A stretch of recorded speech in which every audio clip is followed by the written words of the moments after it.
Hello বন্ধুরা, পঞ্চব্যঞ্জনের রান্নাঘরে আমি সুচরিতা চলে এসেছি আজকে একটা নতুন রেসিপি নিয়ে। আজকে রেসিপিটা এইদিকে তাকাতে হবে। আজকে রেসিপিটা আমি তোমাদের সঙ্গে শেয়ার করছি পুরোটাই। আজকে মোবাইলটা যেভাবে সেট করেছি জানি না ঠিক মতন দেখতে পাচ্ছ কি না, দেখি কেউ করে এরকম, নাহলে মোবাইলটা হাতে ধরে করতে হয় তো খুব সমস্যা হয়। ট্রাইপডটা নিয়ে এসেছি বাড়ি থেকে, তা এখানে রেখেই আমি করছি শ্যুটটা। বারবার আমি এইদিকে তাকিয়ে বলছি, ওইদিকে তাকাতে হবে। হ্যাঁ, তা যাই হোক, দেখো আমি আজকে করব ছানার বড়ার ডালনা, ঠিক আছে? তার জন্য আমি এইখানে তোমাদের দেখিয়ে দিই। ছানা নিয়েছি 100 গ্রামের মতন ছানা, আর আলু সেদ্ধ নিয়েছি, একটা বড় আলু সেদ্ধ 4 টুকরো করে সেদ্ধ করে নিয়েছি। কাঁচা লঙ্কা কুচি নিয়েছি, দেখতে পাচ্ছ। আর এখানে আছে একটু, দেখা যাচ্ছে এই যে, দেখো, নুন আর হলুদ। এবার এটাকে ভালো করে মেখে নেব। আর এখানে নিয়েছি আলু, টমেটো, পেঁয়াজ কুচি, 2টো কাঁচা লঙ্কা চেরা আর আদা গ্রেট করে রেখেছি, বুঝতে পারলে?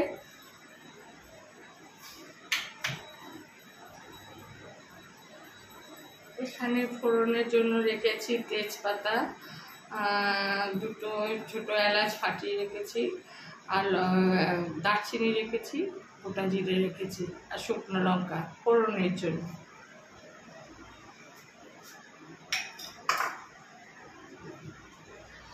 আর এখানে একটা মশলা এক জায়গায় করে রেখেছি, এর মধ্যে নুন, হলুদ, লঙ্কার গুঁড়ো, ধনে গুঁড়ো, জিরে গুঁড়ো এটা আছে। এটা একটা পেস্ট বানিয়ে রাখতে হবে। এই যে,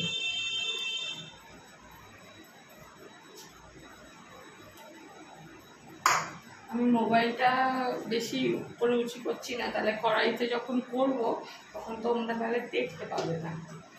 ফোনটা রাখা এখানে খুব সমস্যা। আমি ওটা রান্নাটা রিফাইন তেলে করবো।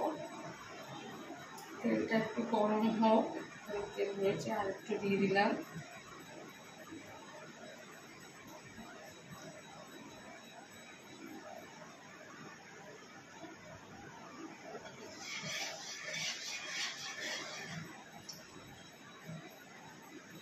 তেলটা গরম হতে টাইম লাগবে, ততক্ষণে আমি এটা ভালো করে মেখে নেব।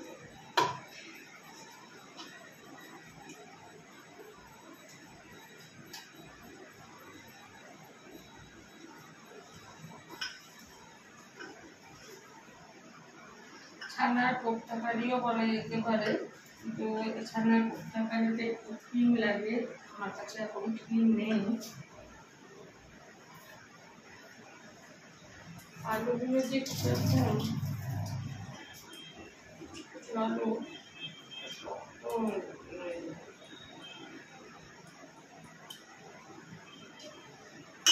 ভালো করে এটা মেখে নিতে হবে যেন কোনো দানা না থাকে।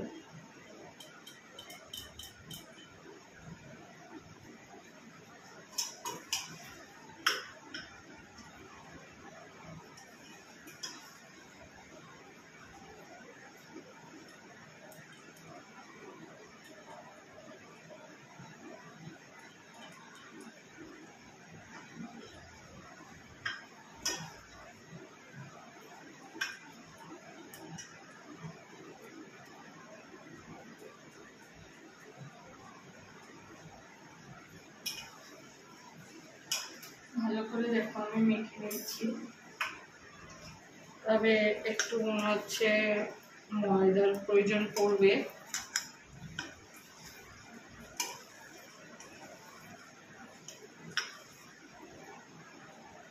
ময়দা না দিয়ে যদি চালের গুঁড়ো থাকে চালের গুঁড়ো দিতে পারো।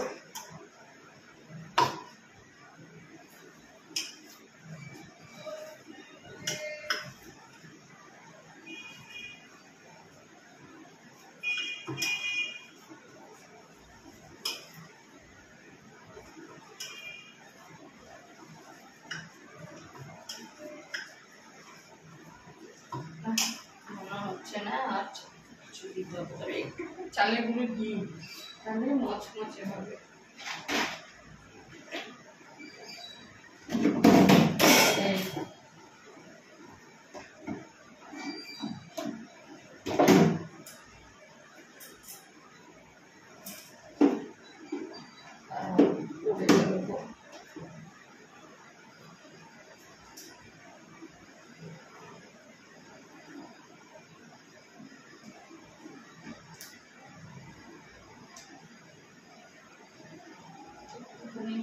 সবজি এখানে রেখেছি, ওটা পড়ে গেল উপর থেকে।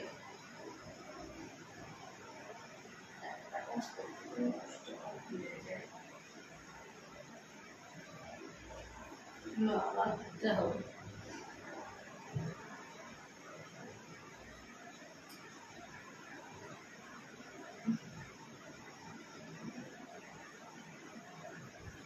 ভিডিওটা বড় হয়ে গেছে, তবে এমন আজকে ভিডিওটা শেষ মানে দাঁড়িয়েছি, ভিডিওটা অফ করা যাবে না, যাই হোক হয়ে গেছে।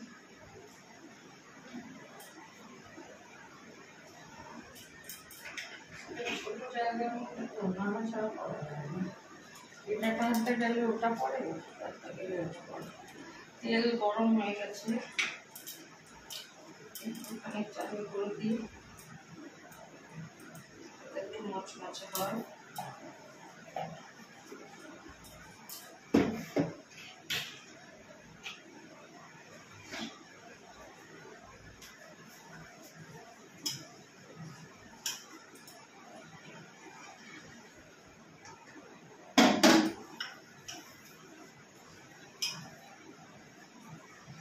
আজকে যেমন আমি হেডফোনটা নিয়ে নিয়েছি, বেশ সুবিধা হচ্ছে, ফোনটা সেট করে দিয়ে দিলাম, যে হাতের ফোন নিয়ে করতে খুব সমস্যা হয়।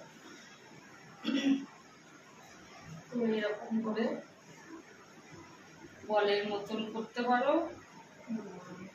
চারটে চারটাও করতে পারো, তবে ছানার বড়ার ডালনা তো বড়ার মতন করলে ভালো হয়।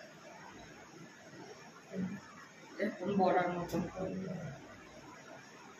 এবার ব্রাউন করে ভেজে নিতে হবে। গ্যাসের স্টিমটা লো রাখতে হবে।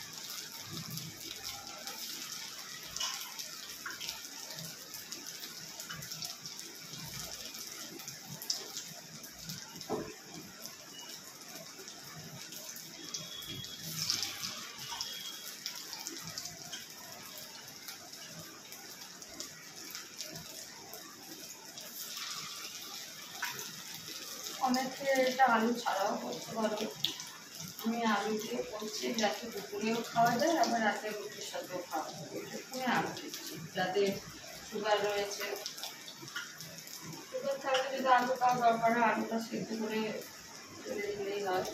তখন দাদাভাই থাকলে আমাকে তাই করতে হতো, আলুটা সেদ্ধ করে জল ছড়িয়ে দিতে হতো।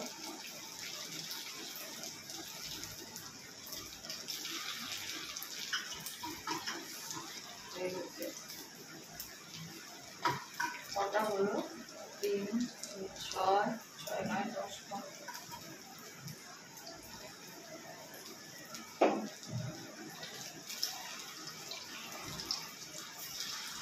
হাতটা ধুয়ে নিই।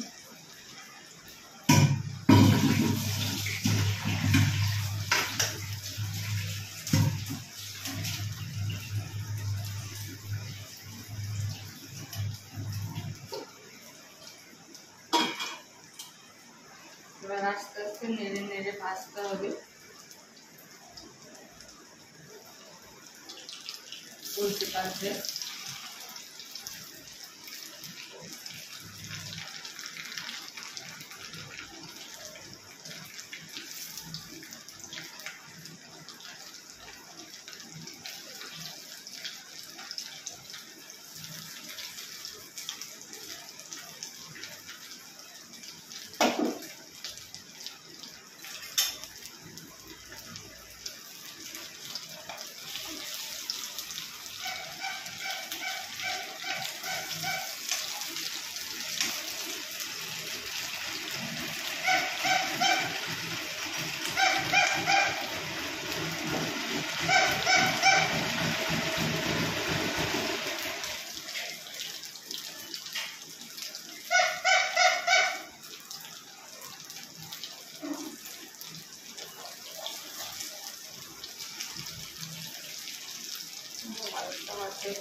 পুরো গোল্ডেন কালার করে দিতে নিতে হবে, একটু যেন কাঁচা কাঁচা না থাকে।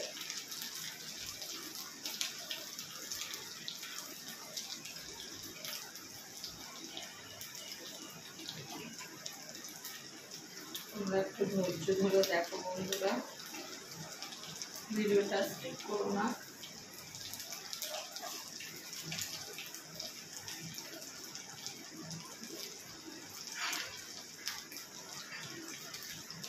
ভিডিওটা বড় হয়ে যাবে, বড়াগুলো ভেজে নিয়ে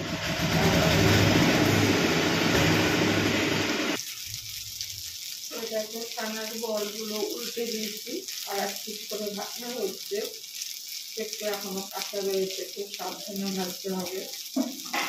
এই পিসটা ভাজা হলেই হয়ে যাবে। তো দেখো এই যে ছানার বড়াগুলো ভাজা হয়ে গেল। তবে এখন মনে হচ্ছে চালের গুঁড়ো না দিয়ে যদি একটু ময়দা দিতাম আরো বেশি ভালো হতো বড়াগুলো। তাই হোক, যা হয়েছে হয়েছে। এবার আমি তেলের মধ্যে ফোড়নে দিচ্ছি, যা তেল আছে ওই তেলটা লাগবে পুরো। জিরে, শুকনো লঙ্কা, তেজপাতা, ছোট এলাচ ফাটিয়ে, দারচিনি কয়েক টুকরো। ফোড়নটা ভালো করে ভাজতে হবে।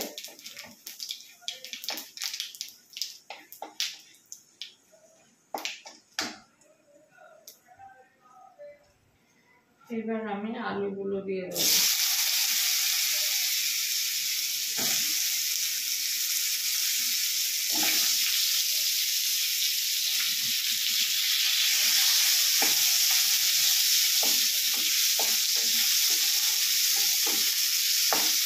আলুগুলো একটু লাল করে ভেজে দিতে হবে, ঢাকা দিই, তাহলে নরমও হয়ে যাবে তাড়াতাড়ি।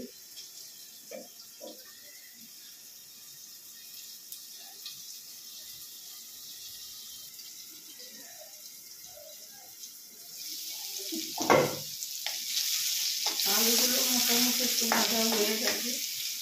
এর মধ্যে এখন টমেটো কুচি আর পেঁয়াজ কুচি দিয়ে দেব। লঙ্কাটা পরে দেবো, লঙ্কার আটাটা পরে দেবো।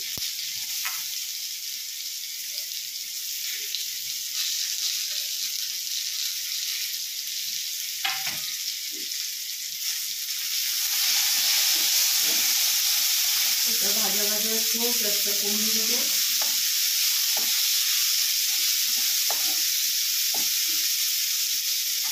তেল লাগছে।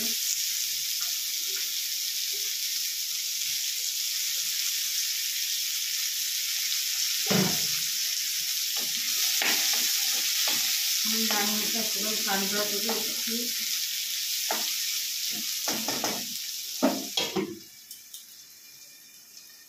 এই রান্না ছানার ডালায় একটু আমুল ক্রিম থাকাটা খুবই জরুরি, কিন্তু আমার কাছে এখন দিলেও টেস্টটা খুব ভালো হয়। শেষে একটু ঘি আর গরম মশলার গুঁড়ো লাগবে যদিও।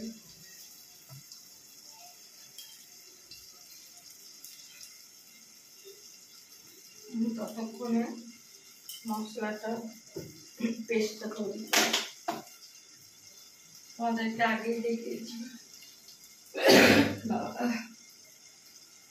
এই যে মশলাটা এখানে হচ্ছে নুন, হলুদ, ধনে গুঁড়ো, জিরে গুঁড়ো, লঙ্কা গুঁড়ো, এটা একটা পেস্ট তৈরি করি।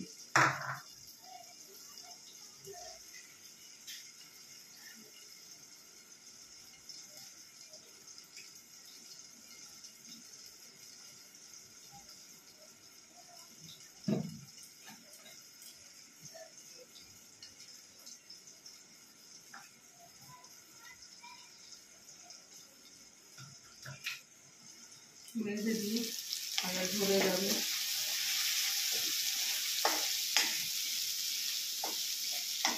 এবার আমি আদা বাটাটা দিয়ে দেবো,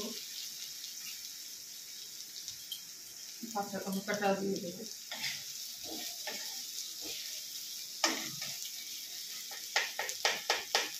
সবচেয়ে ভালো হতো মিক্সিটাও নতুন মিক্সি, কিন্তু এখানে জানি না মিক্সিটা বারবার গরম হয়ে যাচ্ছে চালাচ্ছি বডি, ভয়ে আমি টমেটোটা পেস্ট করতে পারিনি। টমেটোটা পেস্ট করে দিলে ভালো হতো। তোমরা হয়তো ভাবছো এটা করলে ভালো হতো, ওটা করলে ভালো হতো। হ্যাঁ, আমি যদি বাড়িতে থাকতাম যেগুলো বলছি সেরকমভাবে করতাম। যখন বাড়িতে নেই, এখানে অনেক কিছু আমাকে অ্যাডজাস্ট করে করতে হচ্ছে। অল্প বাসন,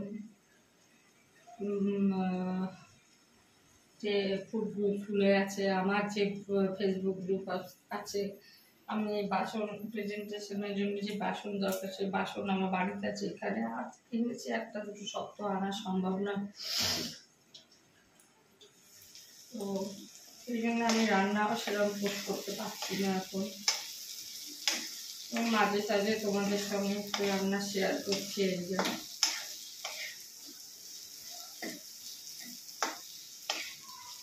এবার আমি দিয়ে দেবো।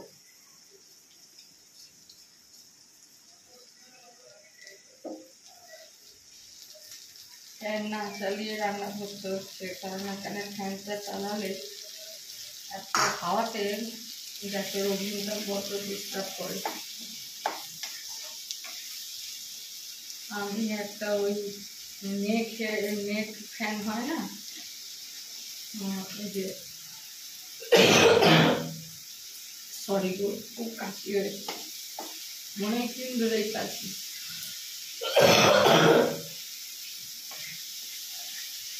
এত কাশি সিরাপ খাচ্ছি, তাও কি কেন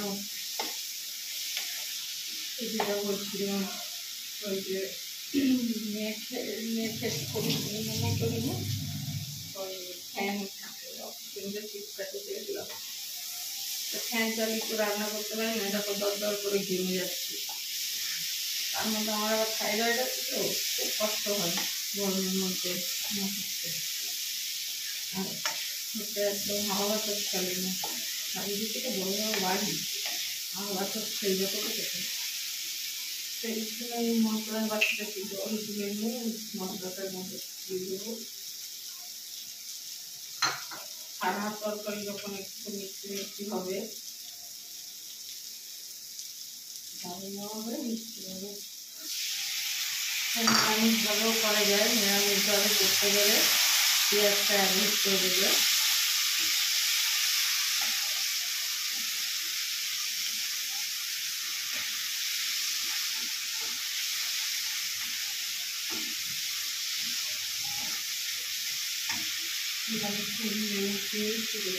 মিষ্টিটা দেবো বসানোর সময়, তাহলে খারাপটা ভালো হচ্ছে।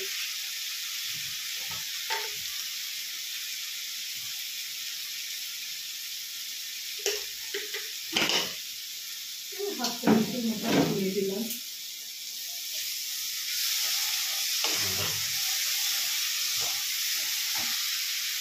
জল দিয়ে কষাতে হবে।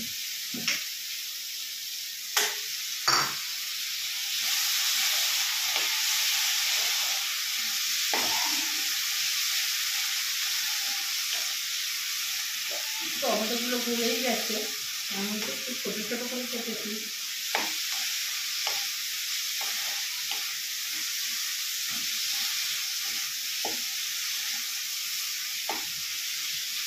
ঢাকা দিয়ে দিই। চলো একটুখানি 1 মিনিট পর ফিরে আসছি। 1 মিনিট কি হয়েছে, দেখতে একটু না দিয়ে ভালো করে লেগে গেলে আবার মিষ্টি।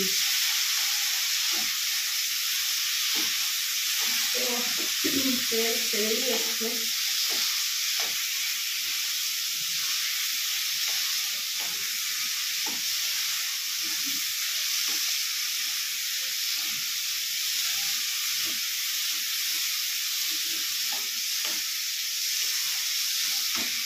এবার তুমি জল দিয়ে দেবো।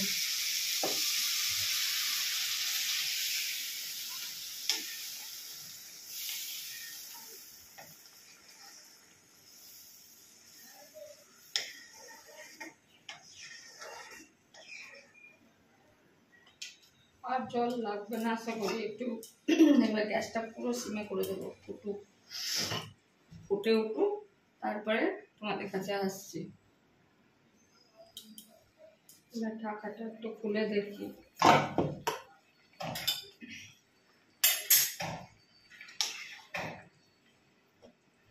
খুব ঝোল রাখবো না, আলু সেদ্ধ হয়ে গেছে। এবার আমি বড়াগুলো দিয়ে দেবো।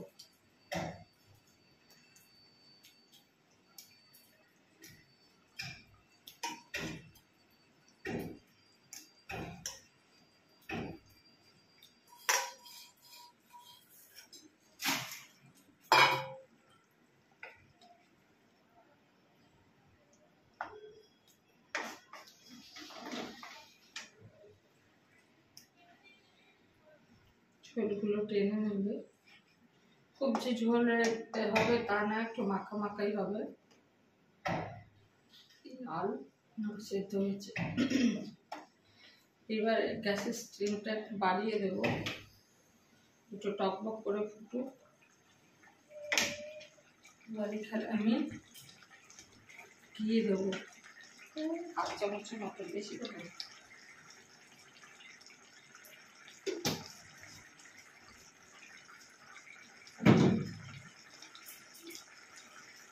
আর গরম মশলা, সাই গরম মশলা।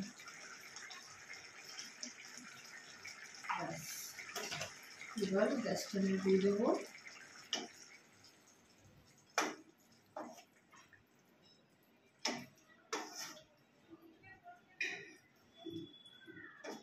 এতটা ঝোল থাকবে না, যদিও টেনে যাবে।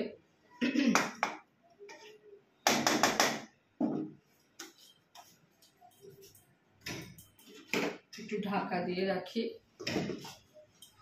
তাহলে ঘি আর গরম মশলার গন্ধটা, স্মেলটা ভালো হবে। তো তোমাদের একেবারে ফাইনাল লুকটা দেখাচ্ছি। আমি আগে সার্ভিসিং প্লেটে ঢেলে নিই। সার্ভিসিং প্লেট বলতে এই এরকম আমার কাছে এখন এরকম 2টো প্লেট আছে, এই প্লেটেই ঢালবো, তারপর ছোটো বাটিতে ঢেলে নেব। তারা একটুখানি থাকুক, ফালতু ভিডিওটা বড় করে লাভ নেই, তোমরাও অধৈর্য হয়ে যাবে। তো বন্ধুরা চলো তোমাদের এবার ফাইনাল লুকটা দেখাই কীরকম হয়েছে। ফোনটা খুলে নি, দাঁড়ো।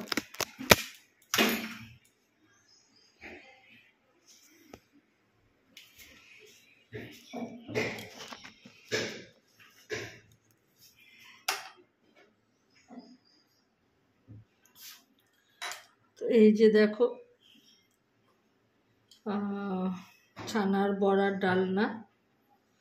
তোমাদের কেমন লাগলো রেসিপিটা অবশ্যই লাইক কমেন্ট করে জানিও। আমার একটা আজকে ভুল হয়ে গেছে, চালের গুঁড়ো না দিয়ে যদি ময়দা দিয়ে করতাম তাহলে ছানার বাঁধনটা টাইট হতো। তো যাই হোক, আমি চালের গুঁড়ো দিয়ে আগেও করেছি, কিন্তু আজকে এরকম হলো, একটুখানি বড়াগুলো শেপ গোলের শেপটা নষ্ট হয়ে গেছে আর কি। কিন্তু খেতে মনে হয়, এখন তো খাইনি, তবে ঝোলটা টেস্ট করে দেখলাম দুর্দান্ত হয়েছে। তো তোমাদের রেসিপিটা কেমন লাগলো অবশ্যই লাইক কমেন্ট করে জানিও। আমার যেগুলো ডিসপুট হয়েছে আমি ওপেনলি ভিডিওতে বলেও দিলাম। তো তোমাদের যদি ভালো লেগে থাকে তাহলে লাইক কমেন্ট শেয়ার করো। যেসব বন্ধুরা এখনও আমার চ্যানেলটিকে সাবস্ক্রাইব করোনি তারা প্লিজ চ্যানেলটিকে সাবস্ক্রাইব করে পাশের বেল আইকনটা প্রেস করে দিও, আর অল নোটিফিকেশন করে দিও, যাতে আমার নেক্সট ভিডিও নোটিফিকেশনগুলো তোমাদের কাছে সবার আগে পৌঁছতে পারে। তো আজকের মতন ভিডিওটা তাহলে এখানেই শেষ করলাম। সবাই ভালো থেকো, সুস্থ থেকো, বাই।